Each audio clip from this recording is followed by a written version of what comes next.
So you want to paint and they tell you you can't. Well, you come to the fella who knows, because the modernist part of modernist art is virtually anything goes. There's no mystery to having it made.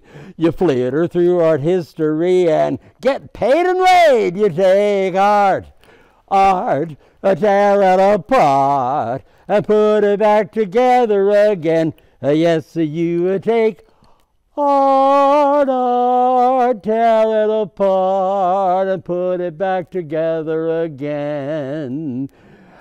Art, go back to the start, but never go where anyone's been. Those isms and those schisms keep the craft alive, like Elvis did for rock and roll in '55. He took art, he tore it apart, and then he put it back together again and again. He put it back together again.